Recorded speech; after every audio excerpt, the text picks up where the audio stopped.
Assalamualaikum warahmatullahi wabarakatuh. Perkenalkan, nama saya Reni Pujastuti dengan NIM 2106311000022 kelas 6A, Program Studi Pendidikan Informatika, Fakultas Ilmu Pendidikan Universitas Trunojoyo, Madura. Tujuan video kali ini yaitu untuk menuntaskan ujian tengah semester mata kuliah Inovasi Pembelajaran terkait media pembelajaran.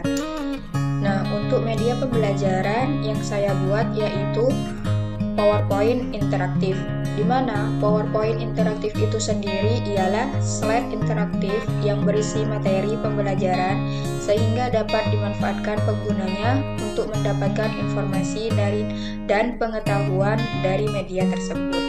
Langsung saja kita ke PowerPoint interaktifnya.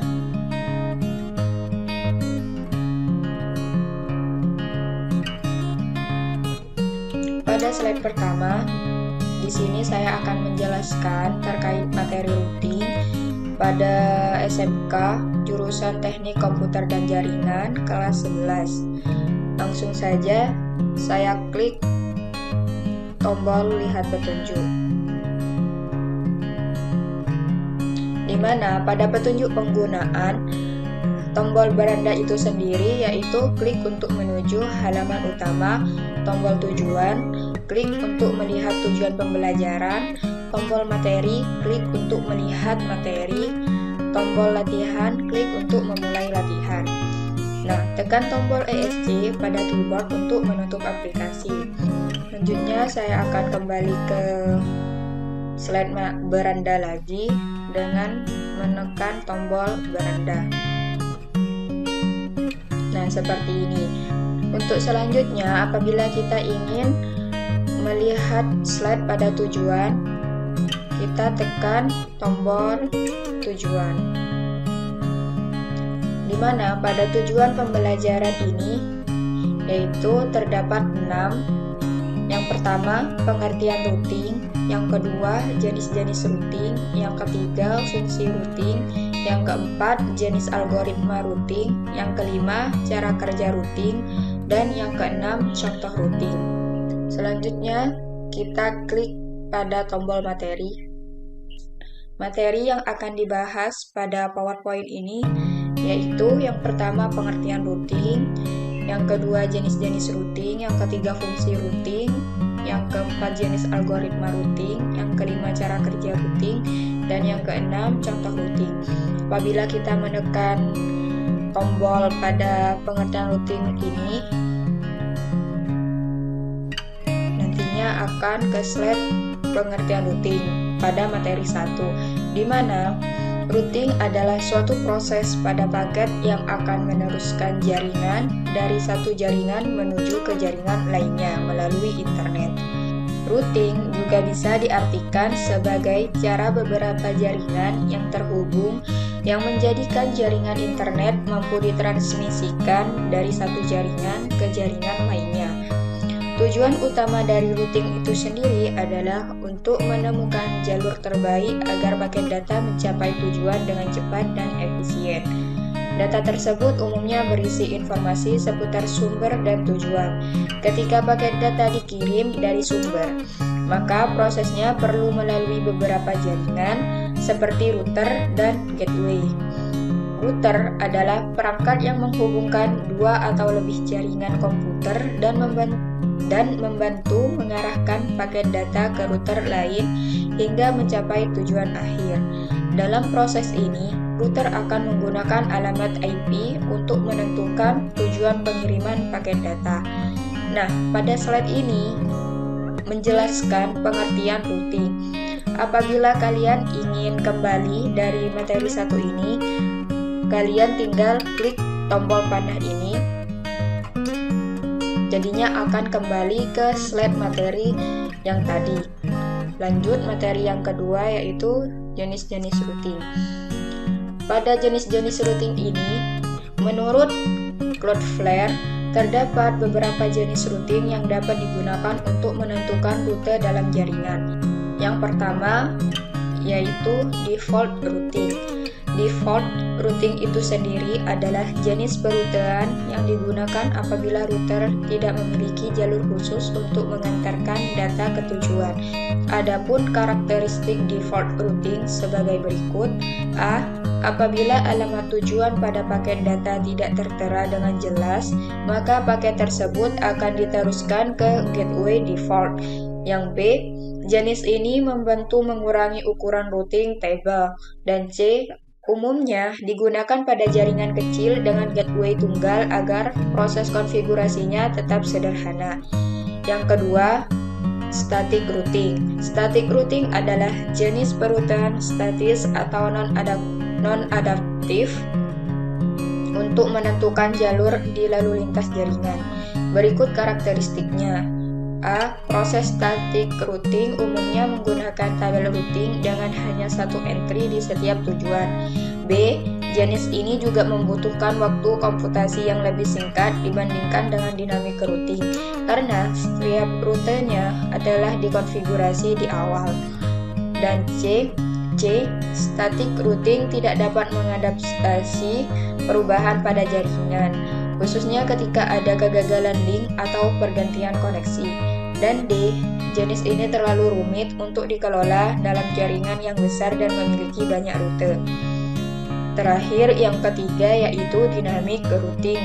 Dynamic routing adalah jenis perutean yang mengizinkan router memilih router secara dinamis berdasarkan kondisi topologi jaringan. Karakteristik dari dynamic routing yang pertama, mendukung adanya pembaruan tabel routing secara real-time apabila terjadi kerusakan atau perubahan topologi jaringan. Yang kedua, jenis perutean ini dapat diperbarui tanpa intervensi manual karena routernya lebih adaptif perubahan topologi jaringan. Yang kedua, jenis perutean ini dapat diperbarui tanpa intervensi manual karena routernya lebih adaptif terhadap perubahan.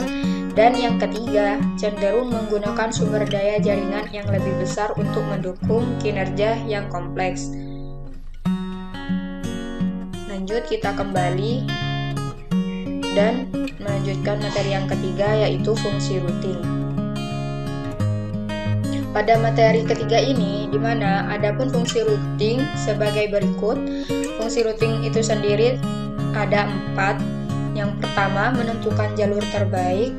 Yang kedua, mengoptimasi penggunaan jaringan. Yang ketiga, meningkatkan efisiensi transmisi data. Dan yang keempat, load balancing. Kita kembali lagi dan melanjutkan materi yang keempat. Pada materi keempat ini yaitu jenis algoritma routing. Adapun jenis algoritma routing sebagai berikut. Yang pertama, algoritma adaptif, di mana algoritma adaptif ini dapat mengubah keputusan setiap kali ada perubahan topologi pada lalu lintas atau beban jaringan. Jenis algoritma adaptif dibagi menjadi 3, yaitu yang pertama, isolate, di mana isolate ini dapat mengizinkan setiap node untuk mengambil keputusan tanpa informasi dari node lain. Yang kedua, centralized, yaitu jenis algoritma adaptif yang memiliki simpul terpusat dan hanya membutuhkan satu node untuk menyimpan seluruh informasi dari semua jaringan. Yang ketiga, distribute, yaitu dapat menerima informasi yang berasal dari luar node serta dapat menghitung dan mempertimbangkan rute dengan biaya paling rendah. Jenis algoritma routing yang kedua yaitu algoritma non-adaptif. Ciri algoritma ini pada proses routing adalah tidak dapat menerima maupun melakukan perubahan setelah rute tujuan selesai dipilih. Jenis algoritma ini dibagi ke dalam 2 jenis. Yang pertama, flooding, yaitu jenis algoritma routing non-adaptif yang dilakukan dengan cara mengadaptasi teknik sehingga memungkinkan duplikasi node dalam penerimaan paket data. Yang kedua, random walk, yaitu dikirim secara langsung oleh host to host ke salah satu jenis jaringan di luar secara acak. Lanjut ke materi yang kelima, yaitu cara kerja routing. Cara kerja routing itu sendiri pada dasarnya mirip dengan cara kerja kereta api. Sebelum memutuskan naik kereta api, Anda pasti meninjau jadwalnya terlebih dahulu untuk menentukan rute dan waktu terbaik, bukan? Sama halnya dengan itu, sebelum proses transmisi data berlangsung, router akan mengacu pada tabel routing internal untuk memutuskan cara terbaik dalam mengirimkan paket data. Tabel routing umumnya mencatat jalur yang harus diambil paket data untuk mencapai setiap tujuan. Ketika router menerima paket data, router akan membaca header datagram di dalam paket tersebut untuk menentukan tujuan paket. Setelah itu, router akan menentukan kemana harus mengirimkan paket tersebut berdasarkan informasi pada tabel routing dan datagram tersebut. Lanjut, kita ke materi ke-6, yaitu contoh routing. Pada contoh routing, terdapat 4. Yang nomor 1, internet routing adalah salah satu contoh perutahan yang memerlukan kerjasama tingkat tinggi antara banyak router dan jaringan. Sebagai contoh, saat user membuka website, maka paket data dari perangkat user tersebut akan diteruskan melalui internet untuk mencapai server tujuannya. Yang nomor 2, VPN routing, di mana VPN ini adalah salah satu contoh routing yang mampu menciptakan jalur transkripsi antar perangkat user dan server akhir. Oleh karena itu, VPN routing dapat digunakan untuk menghubungkan lokasi user ke jaringan pribadi dengan aman. Yang nomor 3, LAN routing adalah contoh konkret dari penggunaan routing dalam skala yang lebih terbatas, biasanya di dalam suatu organisasi atau perusahaan. Yang terakhir, nomor 4, Quality of Service routing, di mana fungsi QoS routing adalah mengelola dan memberikan prioritas pada lalu lintas jaringan berdasarkan kriteria tertentu, seperti kecepatan transmisi dan latensinya. Nah, setelah semua materi selesai dibahas, selanjutnya kita klik tombol pada latihan. Pada slide latihan ini, di mana nantinya kita akan membuka atau bisa menjawab soal-soal yang sudah disediakan melalui klik tombol pada buka soal latihan. Nah, di sini soal yang pertama yaitu, menurut Anda apa definisi routing itu? Nah, kan tadi sudah dijelaskan dari 6 ke 6 materi, di mana pada 6 materi tersebut ada yang menjelaskan tentang definisi routing. Tentunya kalian sudah memahami apa definisi routing itu sendiri. Nah, di sini saya akan menjawab pada jawaban A. Nah, apabila jawabannya salah, maka akan tertera icon X seperti pada layar ini. Selanjutnya kita akan memilih jawabannya lagi sampai jawabannya itu benar. Nah, apabila kita menjawab jawaban yang benar, maka akan tertera icon seperti gambar ini dan akan muncul tampilan seperti di bawah ini yang dimana menyatakan luar biasa. Berarti jawaban yang Anda klik itu benar. Apabila kita ingin lanjut ke nomor 2 atau ke nomor selanjutnya, kita bisa klik tombol pada nomor ini maupun tombol pada panah ini. Di sini saya klik pada panah, maka akan lanjut ke soal nomor 2. Nah, soal nomor 2 di sini yaitu, pada jawaban di bawah ini, manakah yang termasuk fungsi routing?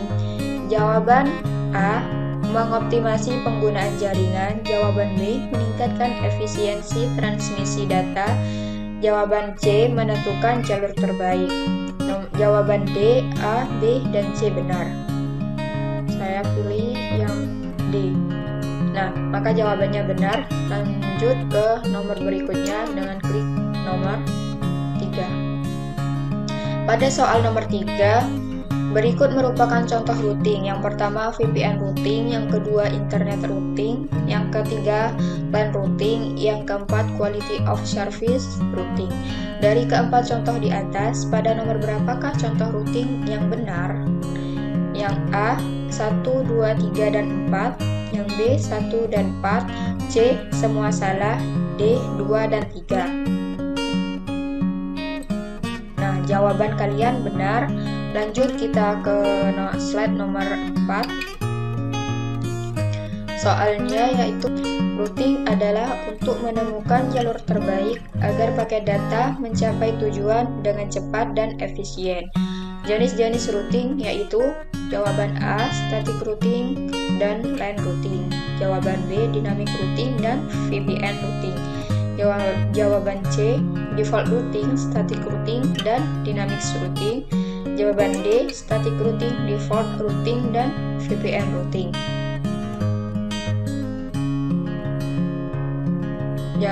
Jawaban Anda benar. Selanjut kita ke slide nomor 5.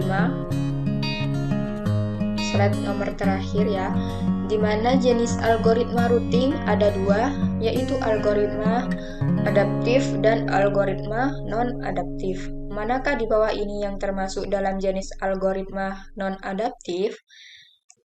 A. Isolate random walk dan distribute, B. Flooding dan random walk, C. Distribute dan flooding, D. Flooding, random walk, dan centralized. Jawaban yang benar.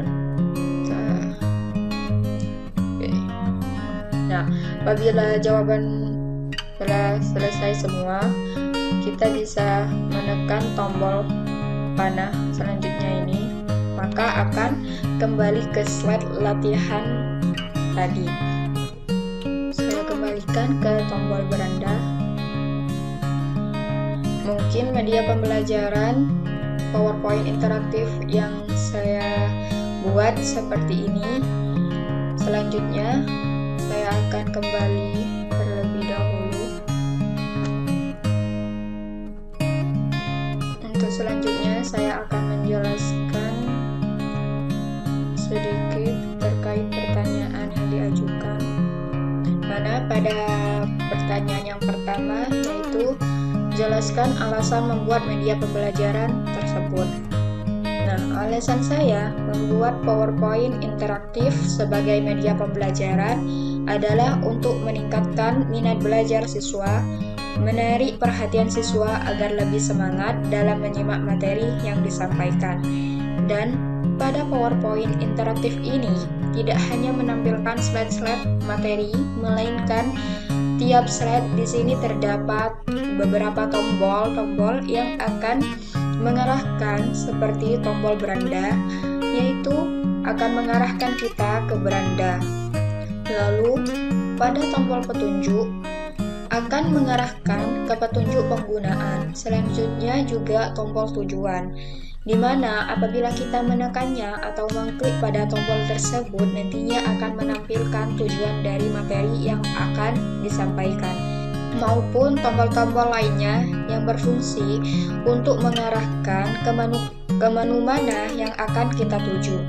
Bedanya dengan PowerPoint biasa, di mana apabila PowerPoint biasa itu sendiri hanya menampilkan slide-slide yang berisi materi, dan apabila kita show pada PowerPoint tersebut, siswa hanya menyimak slide yang berisi materi sampai slide tersebut selesai, melainkan tidak ada berbagai tombol di dalam slide yang akan mengarahkan ke slide yang ingin kita tuju.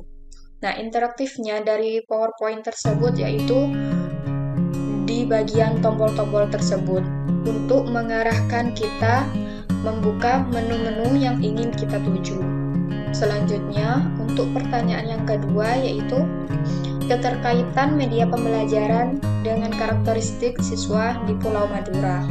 Media pembelajaran ini sangat cocok di era digital sekarang, yang mana dengan karakteristik siswa yang bermacam-macam seperti siswa yang malas baca, siswa yang minat belajarnya menurun, siswa yang sulit memahami materi pelajaran yang disampaikan, dan siswa yang lain sebagainya.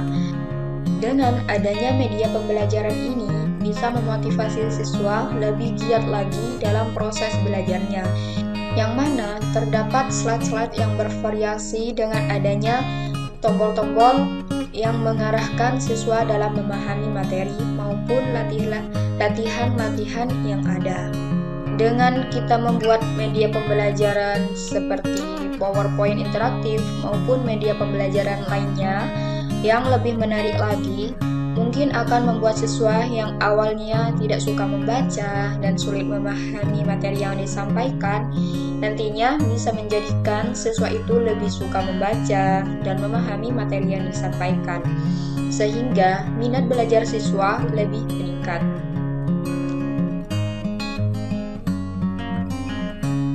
Mungkin cukup sekian dari penjelasan terkait media pembelajaran yang saya buat. Kurang lebihnya saya mohon maaf. Wassalamualaikum warahmatullahi wabarakatuh.